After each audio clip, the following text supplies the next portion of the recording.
ஆந்திராவில் உள்ள கிருஷ்ணா மாவட்டத்திலிருந்து பளிங்கு கற்கள் கொண்டு வரப்பட்டு 27,000 சதுர அடியில் தரைப்பகுதி. வெளிச்சம் உள்ள வரணும் அப்படிங்கிறதுக்காக அரை வட்ட வடிவிலான கலர் கண்ணாடியை பயன்படுத்திய மேற்கூரை மற்றும் ஜன்னல். 2.5 லட்சம் புத்தகங்களை வைத்துக் கொள்வதற்காக தேக்கு மரத்திலான அலமாரிகளை பரிசாக தந்தவர் கட்டிடக் கலைஞர் இர்வின்.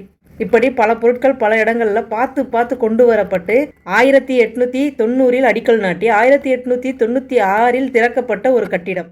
சென்னையின் ஏன் தமிழகத்தின் முக்கியமான அடையாளங்களில் ஒன்றாக கருதப்படக்கூடிய கட்டிடம். அது என்ன கட்டிடம் அப்படின்றத நீங்கள் கண்டுபிடிச்சிருப்பீங்க. ஆமாங்க, கன்னிமரா நூலகம் தாங்க.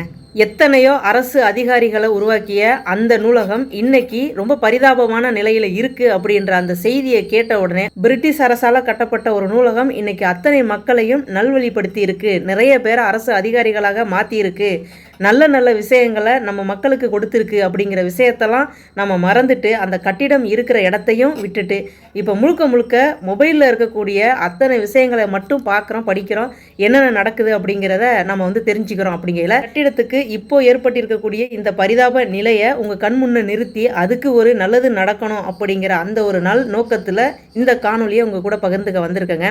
ஸோ கன்னிமரா லைப்ரரி அப்படிங்கிறத யாரையாவது திட்டணும்னா கூட ஆமாம் நீ பெரிய கன்னிமரா லைப்ரரி அப்படின்னு தான் திட்டியிருக்கோம்.